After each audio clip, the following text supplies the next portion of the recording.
And I figured we'd start today by talking about you slipping on ice and how that led to your interaction with Ram Dass. And I would love for the listeners to hear this story. Well, I'm just now putting my hand on the back of my head where the little knot still is where I fell down. Um, yes, well, you have to picture this. Right now, I'm in a sunny little town in California, but 50 years ago, right about now, 50 years ago, heading into winter, I was living in a little town in New Hampshire where I was teaching at a school for delinquent boys, about 100 boys. And I was in charge of one of the dormitories, and everything was wrong in my life. I was 100 pounds overweight, more than 100 pounds more. Right now, I weigh about 180 pounds and I'm 6 feet tall. But then 50 years ago, I was 6 feet tall, but I weighed 320 pounds. And so I was grossly obese and I was a heavy smoker. And I was in a terrible relationship that I was trying to figure out how to get out of. My job sucked, and there were just a few little bright spots in my life. So I was ripe for a big wake up from the universe. So I always tell my students now that the universe is happy to teach us by tickling us with a feather if we're paying attention. But if we're not paying attention, it is also just as happy to hit us over the head with a sledgehammer. It's all to do with the openness to learning. And so I was very close to learning at the time. So I went for a walk, winter day in New Hampshire, and it had recently snowed, and there was a place on the ice where there was some ice underneath a patch of snow. And I stepped on the snow and hit the ice, and my feet shot out from under me, and I went whoop, all 320 pounds of me down on my back.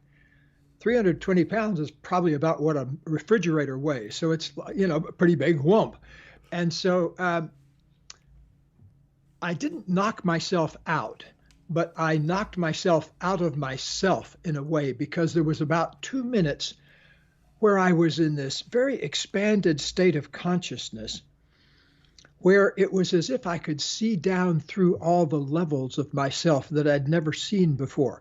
Like I saw this emotional level in myself that was things I was angry about, things I was sad about, things I was scared about, but I'd never paid attention to them before. And some of them went back to, to when I was a little kid. And I realized I had repressed and suppressed all of my emotions underneath this 140 pounds of extra fat. And I knew just how I did it too. When I realized when I would get lonely or upset about something, I would go to the refrigerator and I would just eat until I wasn't lonely or upset anymore. The only trouble is I was then bloated and miserable instead of feeling angry or sad. So I developed this tremendous eating disorder in my life. So I realized that it was all based on these emotions, and I needed to feel those emotions directly instead of eating every time they came up.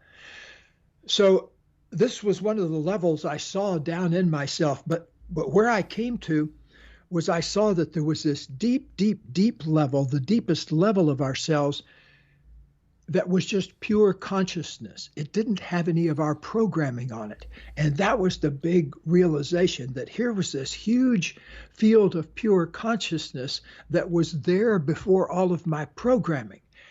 And so once I realized that, I realized, oh, that gives us a place to change our life from.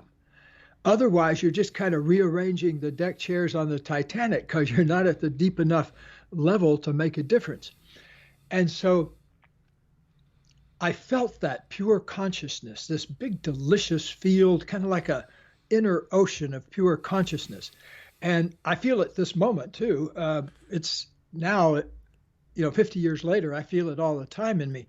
But then it was just like catching a flash of it. And so as I was lying there, then I felt my old personality begin to come back. I realized, oh, I'm shivering cold and I want a cigarette and I'm a mile from home and my back hurts and I'm laying on a frozen road. And so it's like I felt my old personality coming back together. But here's the cool thing. before I reassembled my personality fully, something in me told me to make a commitment. And I don't know where this part came from, but I just said, make a commitment. And I made a commitment to feeling that pure consciousness in every moment of my life. I said, I want to feel that way all the time. That was the way I put it. I'm going to feel that way all the time. That's what I commit to. I'm going to do whatever it takes to feel that all the time. That was the big commitment that came out of that moment. So I went back home, and I still live in the same little apartment with 24 delinquent boys down at the other end of the hall. And everything was the same, but everything was different because I had that space of pure consciousness. Now, here's the magic that happened, Danny. When I came back, a friend of mine called me, Neil Marinello, who's still alive and well and living in Vermont. Now, Dr. Neil Marinello, God bless him. He called me and said that he was going up the road about 30 miles to Webster Lake, New Hampshire, to visit one of his old Harvard professors, Dr. Richard Alpert. And he had gone to India, Neil said, and he'd come back and had a big enlightenment experience, and he'd even changed his name to Ram Dass. And did I want to go up to the road and see him? And see, I wasn't into yoga or meditation or anything. I was an English major in college. I wanted to write the great American novel. That was what my business was. And suddenly, I get face to face with Ram Dass, who is just back from India, and he had his flowing robes on and all these beautiful young disciples around him. I remember one of them kind of floated up to me, this young girl, and offered me a bowl of fruit to eat from. And I thought it was the strangest darn thing I'd ever seen in my life. And so, but I stayed and listened to his whole 3-hour lecture. And it just blew me away because this guy talked for 3 hours without any notes. And so afterwards, I went up to him and I said, I don't know you. I probably never see you again. I ended up seeing him many times again later over the next many years. But I said, I may not see you again. So could you just take a look at me and give me a suggestion about something I might do?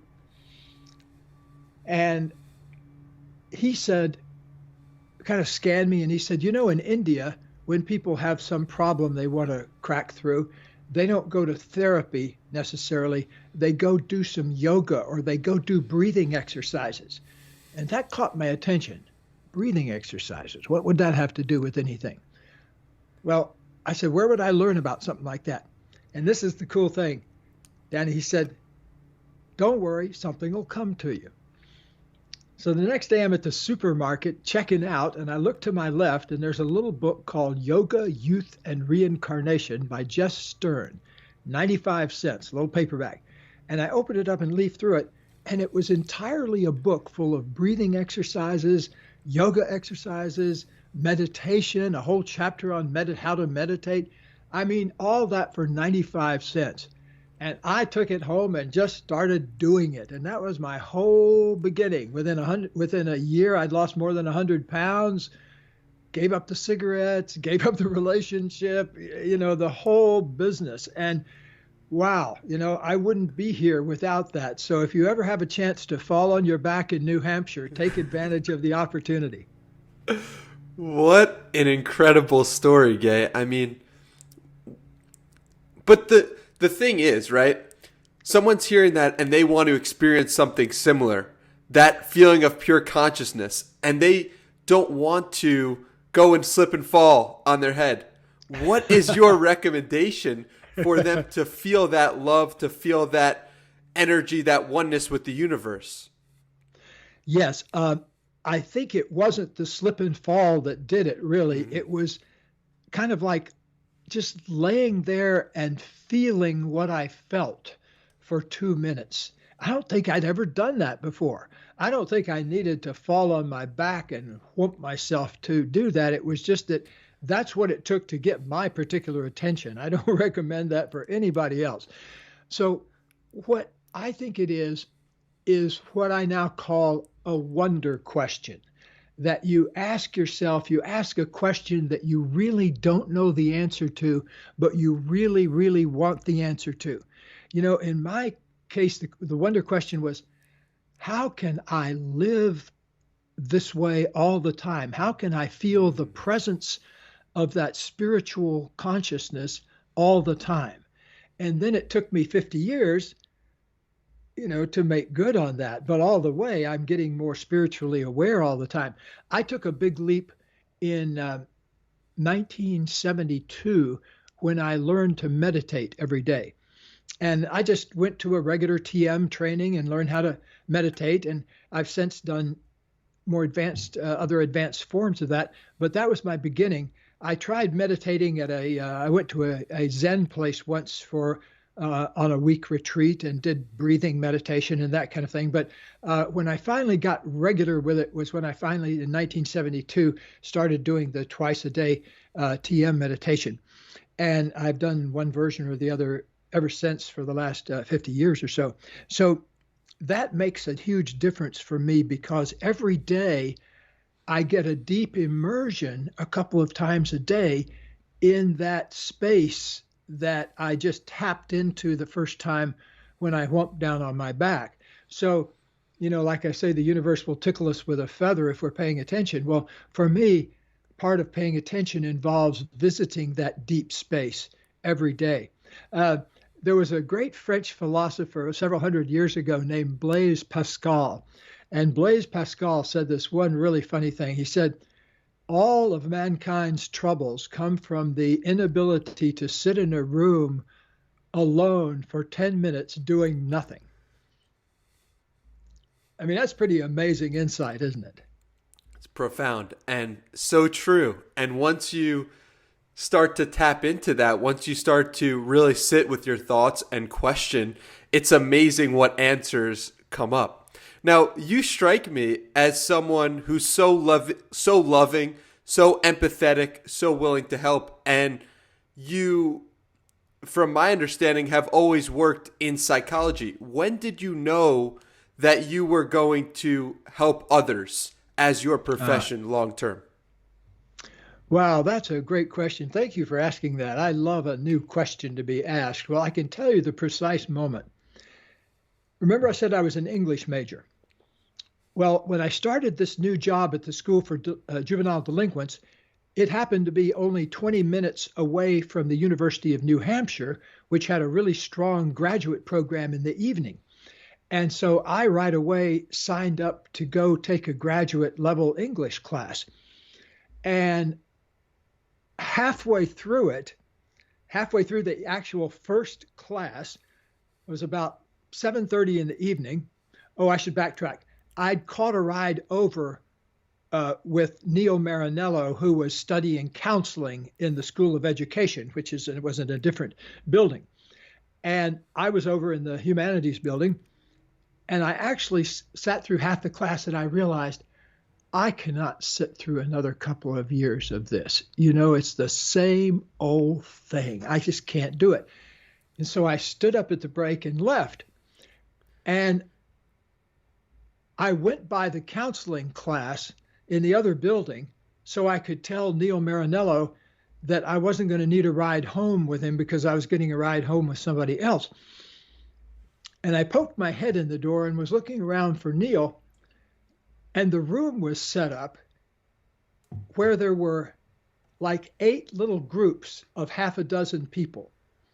So instead of 50 people sitting in rows, there was 8 groups of 6 people sitting on the floor. They weren't even sitting on cushions, they were just sitting on the floor. And they'd somehow moved the desk over in the corner and everything. That was new. I'd been to college for 4 years and I'd not seen anything like that. What are these people doing? And it turned out what they were doing was it was a group therapy class. And they were a group doing therapy on themselves. All the graduate students in counseling program were themselves being in a self-led group doing the work on themselves. And so they invited me. Neil said, come on over. And so I got to sit in on this group. And what they were doing just exploded my head. They were each going around taking 5 or 10 minutes to talk about their lives. And I'd never seen anything like that. This one woman talked about, I had to make love to my husband, the dentist, again the other night, and it was all I could do to keep from screaming, but I don't want to leave these kids. She's pouring out her heart. And here I am, the English major. I've just come from a Shakespeare class, and I'm sitting there going, okay. And one person after the other, not all of them were that deep or negative, but they all just said something authentic about their lives. So I got this exposure to it. And so I tried to stumble through it myself and talked about how happy I was with my new job and, and got a free apartment with it, and all I had to do was look after 24 juvenile delinquents, all the things I hated. I was saying, yes, putting a happy face on. And the groups had been together for a while. And so they were accustomed to calling each other on their BS. And so one of the guys, a guy, I actually remember his name was George, tall, skinny guy named George. He said, hey, I got to call BS on you. You're not talking a thing about your life. For example, why are you so fat? People don't usually ask other people blunt questions like that. But I had dropped into this place where that was okay, to ask things like that. And I was really offended by it. I started, I've got glandular problems and blah, blah, blah, blah, But man, when I went home, I could barely sleep because I kept asking that same question. Why am I so fat? Yeah, I know I got glandular problems. I had childhood obesity. I was taken around to a dozen different clinics and stuff and shot up with drugs and human growth hormones and amphetamines and everything. But here I was, 320 pounds at age 24. Why? And so that, I think, led to that fall down experience, because trying to integrate that. But after that, I came back and joined the class. And I got special permission to join the class late. And whoa, by the end of that class, I was a different person. And then I kept taking more and more counseling classes. And so, but that was really the moment where that transformation happened in me. I think the best of us as healers are what I call wounded healers, where we've looked into our own wounds, and said, how can I relate to my own pain? And that gives us an ability to relate to other people's pain. And so I say, I have people come to me all the time, psychiatrists and psychologists and things like that, to work on their own wounds. And many of them are still trying to keep them hidden. And I say instead, paint them red. Turn them into a TV show. Yeah. Do a podcast about them. If you're afraid to speak in public, launch a podcast on public speaking. For God's sake, there's, like they say, there's at a funeral, there's more people that are afraid of giving the eulogy than are afraid of being in the casket, because of the fear of public speaking. So I really think that as human beings, we keep being presented over and over again with the same lesson until we learn the lesson, and then we move on to another lesson. And so by the time people get here to my office, they've usually exhausted every other possibility. We had a fellow in that had 175 chiropractic adjustments about his back pain and 100 massages and that kind of thing. And I think I talked about it in the Big Leap, as a matter of fact.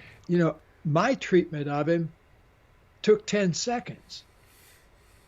And it was, okay, you've had back pain for the past 7 years.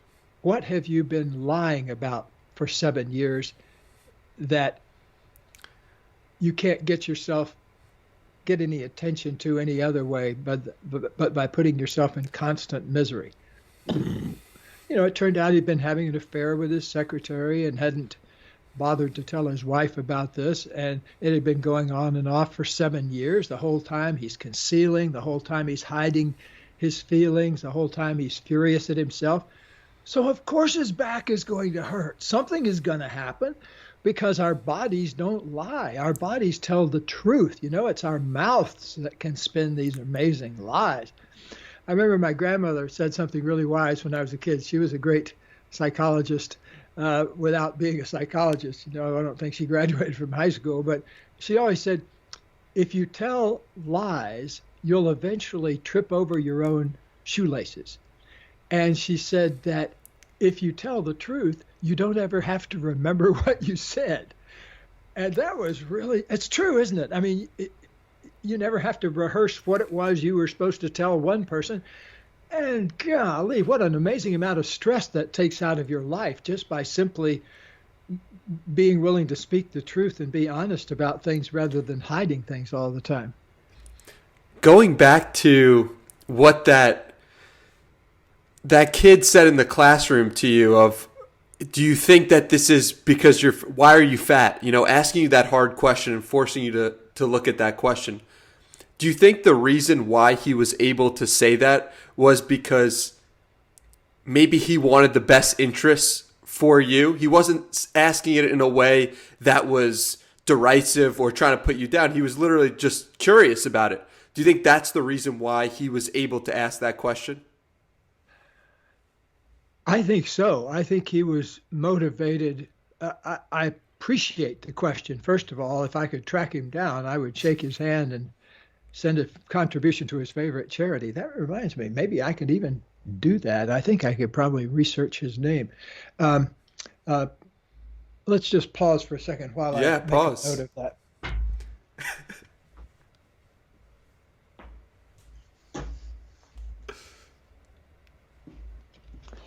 I learned from Buckminster Fuller, the great Buckminster Fuller, that ideas are best acted on in 10 seconds or less. And so whenever I have an idea like that, I want to make sure that I capture it right away. And I'm even going to write it with my fountain pen that my wife gave me for our anniversary this year. She gave me a fancy fountain pen, which I'd never had before. So I'm going to put it to use to write this gentleman down and how to contact him. I think he was motivated by wanting to help me, and it was also in a context of a helping group. It was a group, the purpose of which was to help each other heal. So I think that's where he was coming from, and I appreciate him because of the brashness. I mean, it takes a certain amount of brashness, even in a therapy group, to confront somebody that you just met about 30 minutes ago, and so bless his heart. I appreciate that so much. So what I think happens, on another occasion, I had a vision of the world that we're all connected through a kind of a web or a matrix.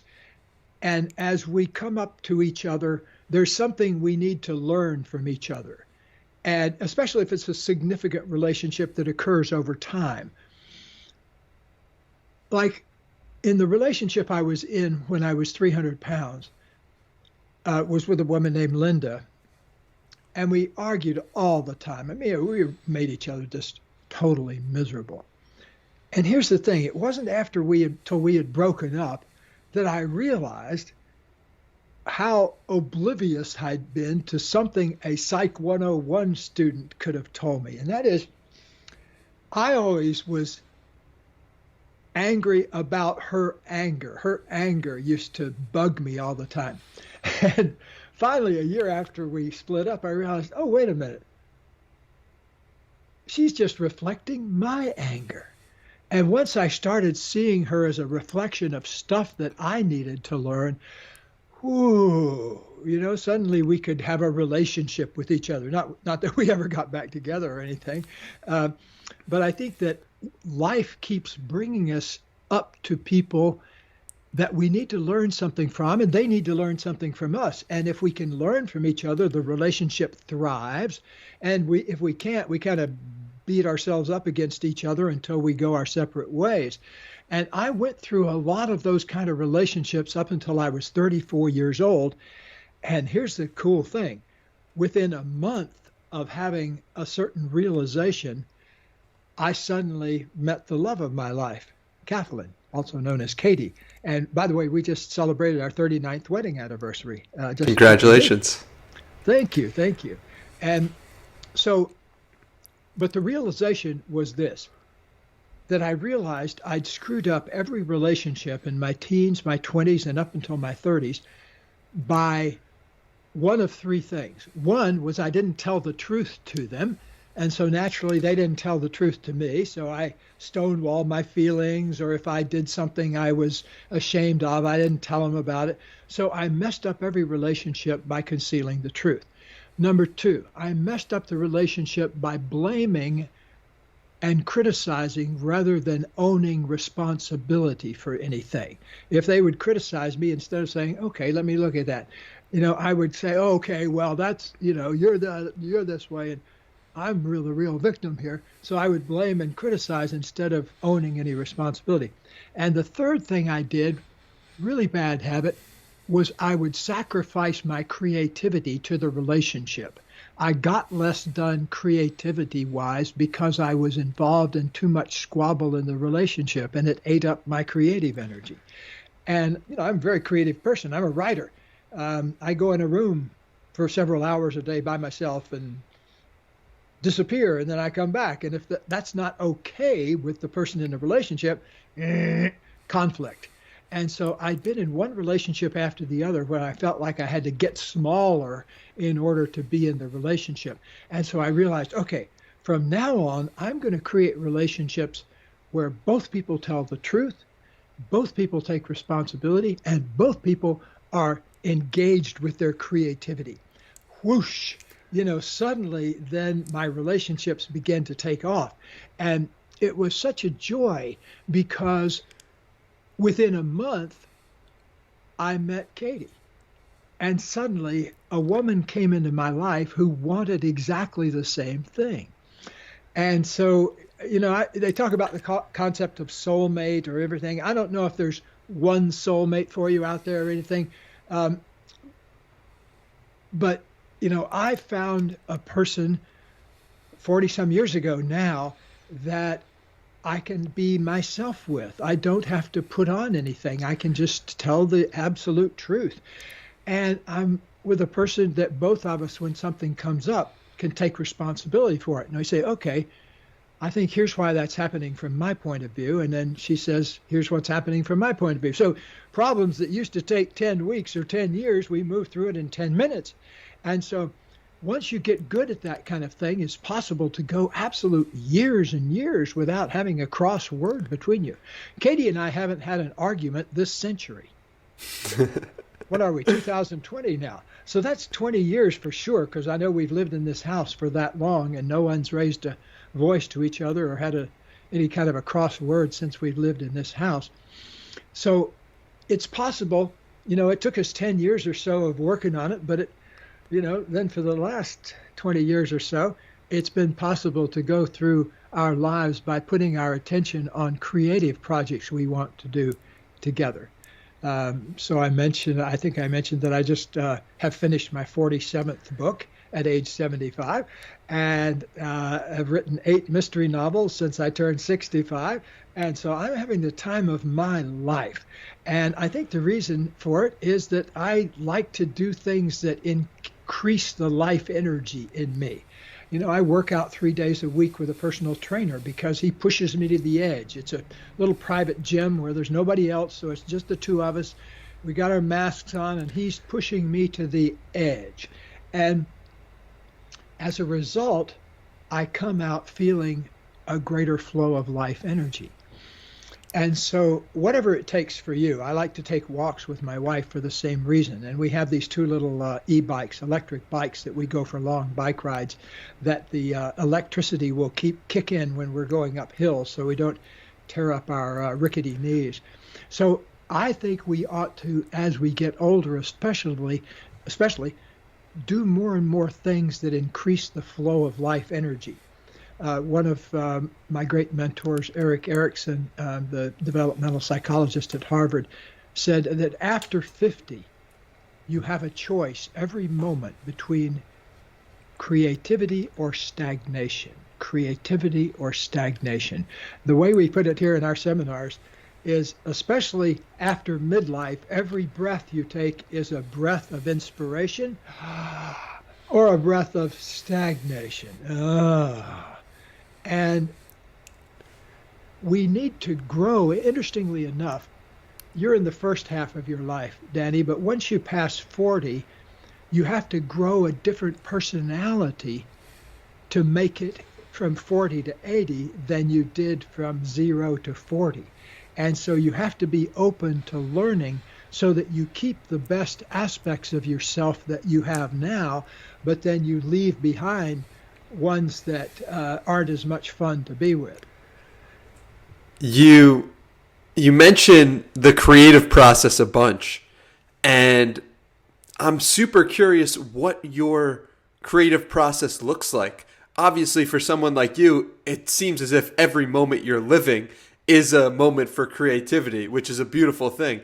But specifically, when you go down to write, are there any specific practices you use? What type of mindset are you in? I'd love for you to expand on that a little bit. Yes. Most of my, quote, serious creativity when I'm working on a book or something like that takes place anywhere from 5:30 to 6 a.m. till about 7:30 or 8 a.m. So like this morning is a typical morning. I woke up at 4:30. I don't have an alarm clock or anything. That's just when I wake up. I go to sleep around 10 o'clock. So I get about 6.5 hours sleep, which seems to work fine for me.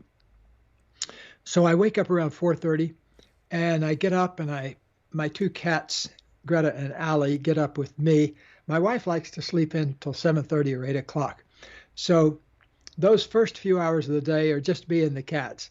And so I go in and I usually make a cup of coffee or some hot beverage, whatever I'm in the mood for, and play around with the cats a little bit. And then I stretch, and then I sit down and I meditate for my first period of meditation of the day. And that will usually take place like this morning. I would say I got down to meditate around 5:20. And so then I meditate for 20 or 25 minutes. And so by then, let's say it's 5:45. So that's when I start writing. So I'm stretched, my mind is clear from meditation, and then I sit down and I go like a banshee for a couple of hours there.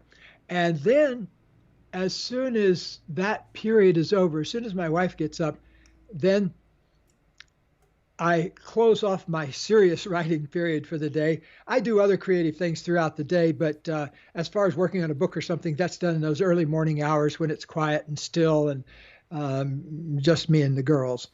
And so then after my wife gets up, I have a priority on hanging out with her. And so I make her some coffee, and then she goes about her business, and I start working on things like email and things like that. And then around 9 o'clock is when I start doing things like I'm doing with you. And I have usually 2 or 3 of those a day. And then another creative time for me is often spent on the golf course. I use golf as a walking meditation, and I'm a pretty decent golfer. I'm a 16 handicap. I've been as low as 12.9, but right now in my life I'm a 16, and I'm a member at the Ojai Valley Inn Country Club for 20 years, and so I play over there. And I have one main golf buddy. I usually play with him. He's a fellow philosopher, psychologist, and so we solve the problems of the world while we're out on the golf course. And so that's kind of a quick scan of my life. I love it. That makes a lot of sense and very helpful. So I want you to talk about, you spoke about how you got one download from nature when you were asked to just sit there and feel what your body is. But I'd love for you to talk about another one of your downloads from nature particularly when the universe or nature told you to just accept and love what is. And I would love for you to expand on this story for the listeners. Oh, yes, thank you. Well, now let's roll the clock forward. When I fell on my back was the year of 1969, and this next experience was 5 years later in 1974. So I just finished my PhD at Stanford in counseling psychology, and I had driven in my little VW bug all the way to Colorado Springs, where I took up a position as an assistant professor in the counseling department there, teaching graduate students the art and science of counseling psychology. And so I had in a typical class, they were small classes, so anywhere from 12 to 30 students. So they were all graduate student classes. So 1 week before I was to start teaching my first class, I'd rented a little mountain cabin in Green Mountain Falls, Colorado, a few miles outside Colorado Springs, where the graduate center was. And so I was out walking in the woods one day, and I realized I was feeling a sense of despair inside for some reason. And I tracked it down. What am I? Oh, it's fear. It's despair and fear. What am I scared about? And then I had this opening of, oh, I'm afraid because I know every theory about counseling and psychotherapy. I know how to teach people how to do them. I know how to do them. But I've never had in myself a deep feeling of loving myself like I want to have my clients do, of accepting themselves. I've never actually felt that.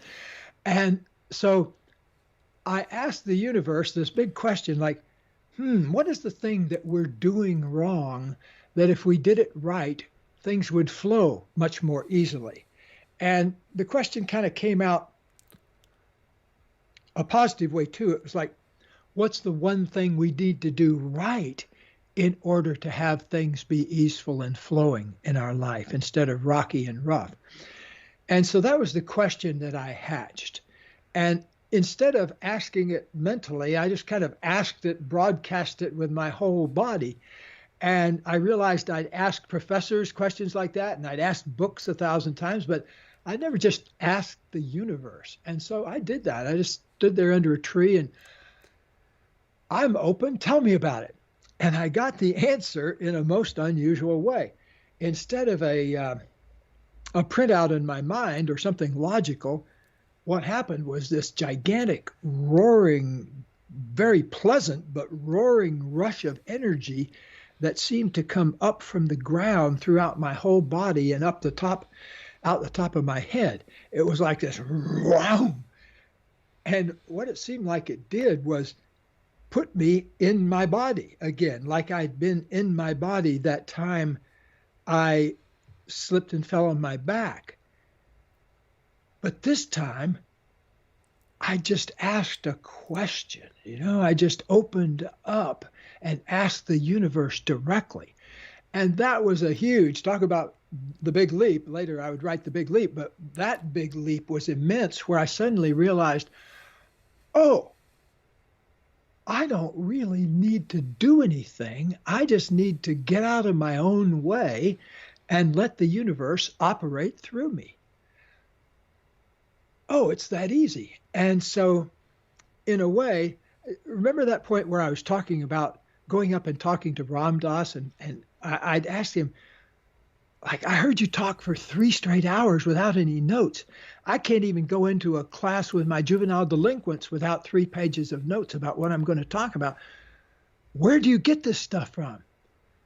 And he said, he kind of tapped his chest, and he said, I just go in here. And then if he said, sometimes I'll look at a picture of my guru, and he picked up this 8x10 glossy photograph of this kind of grizzly elderly man. And he looked at it and he would go, and just kind of take a breath and kind of let it in. And now I understand exactly what he meant, because once I opened up a direct dialogue with the universe itself, like we think of ourselves as distinct from the universe, but we are the universe. It's just a little quirk of our minds that keeps us separate and feeling separate from things. And once you realize that, oh, I am the universe, I'm made of exactly the same elements as everything else, I'm one with everything here, that gives you a much more powerful position to manifest things from, because you realize, oh, I'm part of nature too, the same nature that creates oak trees and acorns and human beings and the sun and all of it. We're all made of the same thing. And so to harness that power for ourselves is a very profound thing to do. So in that moment, I began to do that, and I've never really quit. I realized the one thing we need to do is simply lovingly accept all of ourselves as much as we can from wherever we are. And I just started doing that out under that tree. I started reeling around, just loving things in myself that I'd never loved and accepted before. I remember a big one was anger. Like, I realized I'd been angry about my father dying since I was born, although I didn't know it at the time.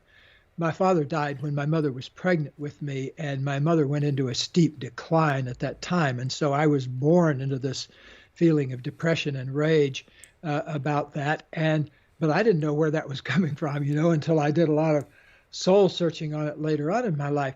But I realized I had all of this old unloved and unaccepted anger in myself. So as I stood there under the trees, I just did that to the best as I could, was open up and accept that as much as I could. And so I kind of staggered around and danced around under the trees for 45 minutes or so. But that gave me the idea of how to deal with things in other human beings. Because like I said, I think in one of my books, right after that, I got a call from a colleague's wife, and I'd only met her once at a to meet the faculty function. And then for probably 30 minutes. So she called me and said, could she come over and talk to me about a problem? And so I invited her to come over to my cabin, and she drove over. And she told me she had just learned that her husband was having an affair, and she was feeling what we would now call a panic attack. In those days, she just said, I feel like I'm going to die. I can't get my breath. I feel like I'm going to die when I think about it. And so if she were having that today, she would drive into the local emergency room and get an armful of Valium, or at the very least, they would have her breathe into a paper bag to get her anxiety quelled. But I just had this experience, like the way out is through, not by going away from something, but by going through it. And so instead of trying to talk her out of her feelings, I had her just breathe into her fear, open up to it, feel it, appreciate it, love it. It's trying to tell you something. Listen to it. Don't try to make it go away, because she was struggling trying to make it go away, and her whole body was shivering. And so I said, just let it be. And as she did that, she probably breathed for 10 or 15 minutes, just kind of staying with it. But I'll tell you, at the end of that 15 minutes or so, she looked radiant.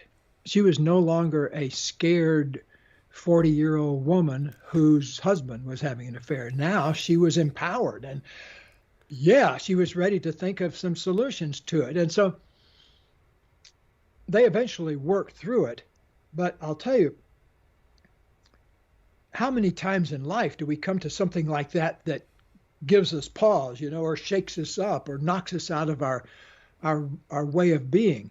And so many people go to the other extreme and try to close it off and pretend it isn't happening, and watch too much TV and drink too much liquor or smoke too many cigarettes or eat too many hot fun sundaes, and as a way of distracting. And I know about that because I've done all those things. And so my heart is wide open to anyone who's going through those kind of difficulties. Bless us all, because we've all been there. We're all going there. And that's something we all need to master. That's part of life's curriculum. And so whenever you come to a bumpy spot in the road, don't try to floor it and whoop over that at 68 miles an hour.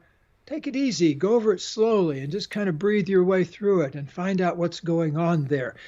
Because I can guarantee you that'll make for a much smoother journey than hitting those speed bumps with your eyes closed and your foot on the accelerator. What do you do? Do you have any specific triggers in the case of feeling like you're slightly closed off? Not in the case of having a panic attack, right? Or dealing with something extreme. But what do you do when you don't feel that loving openness and you want to get to that place, but there's something slightly wrong and you're trying to figure out, how do I best get back to that place of openness and fullness?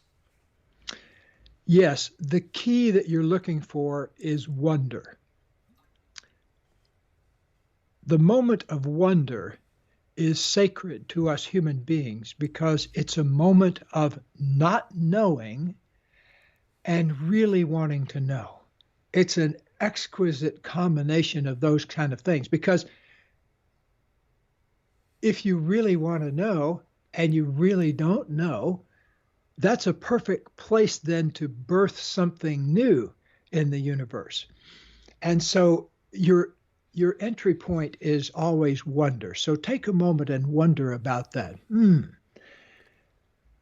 Why would I be feeling cut off right now? Not in a critical way. Don't ask it in a critical way. Ask it in a loving way. With a like genuine wonder. See, genuine wonder never has any criticism to it. Usually when we ask ourselves questions, it's something like, oh, why am I miserable again today? It's asking it from a place that's not going to get a good answer. So wonder is the only place that you're going to get genuine, useful information from. So to wonder, why am I out of sorts this moment? Why am I not feeling close to Jane or Jim or whoever it is? Those kind of wonder questions open up space for useful new learnings. I cannot recommend them highly enough. Go after your wonder questions in life. The great poet Rainer Maria Rilke said, go to those questions like unlocked doors, mysteries that you're going to open up. Because if you ask a question that's not a wonder question, that's not really a question at all. Like if you say to somebody, why are you such a jerk? You're really not genuinely inquiring into the essence of that person's jerkhood. You're pointing a finger in blame. And so we need to get good at wonder, because that's our creative door to the universe. Beautifully said. I love it. That's super helpful. So before we wrap this up, I want to ask you one question about, you said the arc of our history bends toward more and more consciousness, not less and less consciousness. Could you expand on why you believe that to be the case? Yes. Well, I got to get real cosmic to do it. But have you ever seen a picture of the Milky Way, the cosmos that we happen to live in? It's Beautiful. like a spiral. It's like a spiral getting bigger and more expanded until it expands into nothingness, where there isn't any more of that particular stuff, where it just goes into the pure space of the universe. Well, the reason I say the arc bends toward consciousness is that we are halfway out that spiral from the center, which means that we are in a place where the center has enough hold on us to keep us glued to the ground, except for small hops. So the center is pulling us toward the center, but the outside is pulling us toward diffusion, toward spaciousness. So we're at a unique place in evolution right now where we're being pulled in two simultaneously different directions, but spaciousness has got to win because of the three laws of thermodynamics. You're not going to argue. You're not going to get anywhere arguing with the three laws of thermodynamics, which basically say that the universe itself is expanding toward an ultimate heat death, presumably about 5 billion years from now. It's going to take a while, but we're expanding at such a rate that in about 5 billion years, the matter in the universe is going to diffuse into space. Now, maybe something else will happen after that. We don't know. We don't know how the whole thing got started in the first place, but we can just say what's going on now is a pattern of openness to more and more space, which I define as consciousness, because as you become more aware of more and more things in you, you hold them in consciousness. And so you hold them in a kind of space. And so I call that consciousness. Now, there may be something else on the other side of that that we don't know about yet, but I can tell you that part seems pretty clear to me right now, because I can feel the tug of old patterns and I can feel the pull of my spirit. And so we can each feel those things in ourselves because we're made of the same stuff and we're doing the same thing as the whole rest of the universe is doing. And believe me, it's doing some wild stuff here. There's a place out in the universe, astronomers tell us, where the universe is giving birth to 32 new suns, S-U-N-S, per second. Like you can see our sun up there cooking away. Well, imagine 30 new things like that being pumped out a second. That's a cosmic hotspot if I've ever seen one. And so, but in a way, we're the same thing. We are a cauldron of creative energy firing up all the time. And so we need to honor that part, especially as you mature. Honor your creativity more and more, because it's the spark that's actually holding everything together. I love how you draw that metaphor from us as one human being to the entire universe and the entire galaxy. It's such a beautiful way to put it, and such a beautiful way to think about ourselves. You were pointing at your wrist before. Do you have to go at 2:00 or are you do good? Actually, okay. I do to the top. I have to the top of the hour, and then I have a hard stop at the top of the hour. Gotcha. Great. So, final question then is, what would you recommend for a 25-year-old who is interested in helping people and wants to pass along some of these teachings? If you're referring to yourself, I would say Yes. Do exactly what you're doing.